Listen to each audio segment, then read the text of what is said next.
When I wake, the first thing I do is breathe. My lungs fill with the cool, light air of the early morning, my eyelids fluttering open to the sunlight streaming through parted curtains. It's an experience we all share. Whether to cleanse our bodies of the remnants of our cold, solemn slumber, or to simply capture another 7 seconds of life, we all take that breath. But when I wake, I breathe so that I know that the air is still there. I stand so that I know that the earth remains beneath my feet, my eyes open to scan my surroundings for any evidence that the room I'm in is intact, untouched, existent. Because I fear the day when I awaken, there is simply nothing. The thing at the heart of all man's greatest fears, except there is no such thing. It is without reason, without form, without face. When I fall asleep, it's cold. I am a solemn soldier dragging myself across a desolate wasteland. I leave no footprints on the hard slate ground. The world itself a muted gray. I look up, expecting to see the sun behind a few clouds or a silver shower of starlight, but there are no stars. There is no sun. There is nothing but a sinking feeling in my chest. My lungs begin to crackle as I gasp for air. The panic, the terror descends upon me, and I feel the sudden urge to run. I take off, a mad dash, bolting over the barren landscape as fast as my legs can take me, fear riling up, festering at my core, spreading through me like a blackened rot. All I have is a thumping in my chest, urging me, begging me to keep running. And that's when it happens. Something is coming. I can't hear it screaming across the emptiness, nor feel the shake of it tearing up the ground behind me. All I feel is a drum in my gut as the beast pulls closer. It is charging me, chasing me. It is nothing, and I can sense it. I don't dare turn and stare down the monster that is not a thing. I run faster. My legs a blur beneath me as nothing continues to chase me. It is after me. It wants me. It is going to get me. And I scream out, my throat burning in pain like a searing flame, trying to burst forth, tearing out past my lips a primal, guttural cry for anyone or anything, but nothing comes. There is no noise echoing out into the infinite empty expanse of my nightmare. There is only silence. I scream in silence. And then I wake, shoot up in my bed to a world that is real, rolling beneath my feet. And the first thing I do is breathe. I have a sweet tooth. Baking cookies for Santa, trick-or-treating, giving Valentines. Sweets hold cherished memories, a warm, crisp love in the air, a laughter dusted with sugar, ones that melt right into my heart. I am like a dessert, whisked together with 1,000 flavors of love. My flower is my family, my foundation. The steady hands that catch me when I fall and never let me crumble. Without them, my recipe would fall to dust, remaining nothing but a bunch of scattered crumbs. I am like a dessert.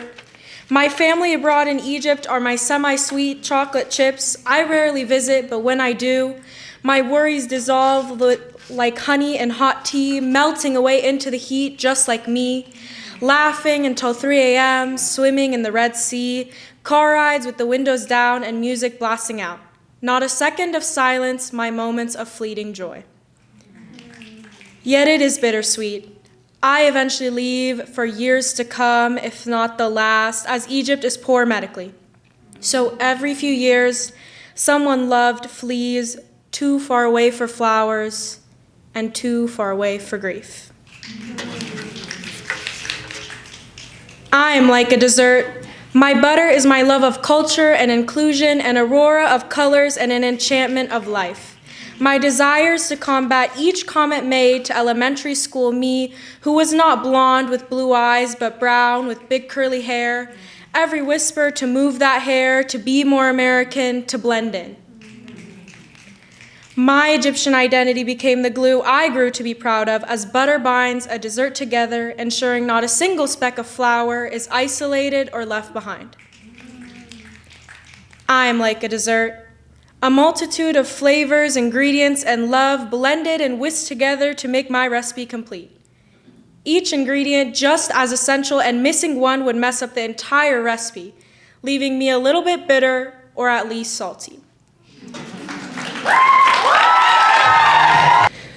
A little girl sits there, staring at herself in her mirror. She does this often, stares at her mirror for hours on end. But every so often, she'll furrow her brows.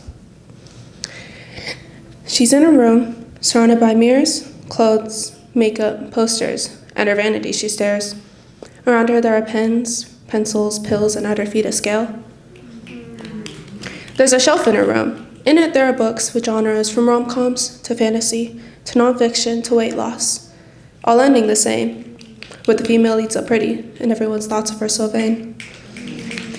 In the little girl's closet, there's clothes, from crop tops to short shorts to mini dresses, there's shoes and hoodies, a lot of them. There's, at the floor of the closet, a measuring tape. There is a trash can near her bed, full of uneaten food. But on the bed, there's a phone, lining up, but she doesn't check it. Her Instagram blowing up. 1 comment, 2 comment, 3 comment, 4. An hour later, hundreds more. But her blank stare, her feet on the scale, reminding her of what it takes to be pretty in a world of fakes. Her edited pictures growing and growing in their likes. Another reality that strives to be achieved. Picture perfect for everyone to see. But the likes aren't enough. The gap between real and fake widens each day, stealing her glow. She sits and stares and ponders some more.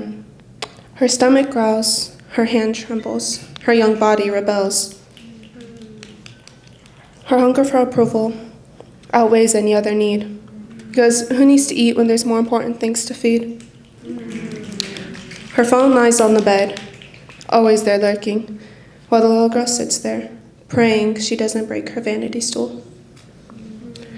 Her most prized possession is her vanity. She stares at herself every day, furrowing her brows every so often.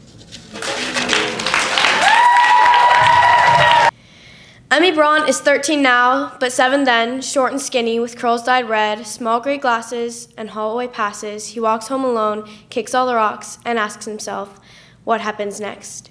Bruises and blood formed by fatherly love multiply 3 times 5, always told not to cry.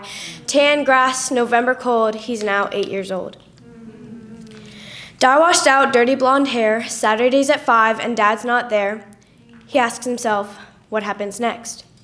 A butterfly morphed into bloody hate. He turns 9 today. Pink confetti and birthday cake. Hallmark cards and pinkish bruises. Ripping tissues and tears. A back of a man I don't know anymore. What's next? A year gone by, number 10. Brushing off dad's neglect. I don't care. What happens next? Another year passes by. Cuts and scars. I want to die. Daddy's gone and mom don't care. The house is quiet, but he still wants silence. What happens next? And now he's 12, grades are down, he's overwhelmed, his hair is straight, his clothes are black. Dad's packing his things, tears caught in mother's screams. Emmy Bront sits alone, there is nothing that he thinks. Inside of us, a broken desert, a burning hell, a weathered house where Emmy lives, a broken jet that Emmy flies, a wanting for time, a book never read, a bed never made, a rusted statue, and bloody sheets. Melody pounding through his head. What happens next? 13 now, and lightly he treads, broken wings ripped through the seams, living the American struggle, blue and brown of violent pleasure, shattered dreams, Emmy whispered and wept, hands on neck with weighted words, emergency gun left in the drawer. Handle is cold, like striking a match. Empty house, emptier driveway, a written note in blue ink pen, and a bullet left through his head. So 4,954 days, 43,202 seconds, 13 years, and half a day. What next?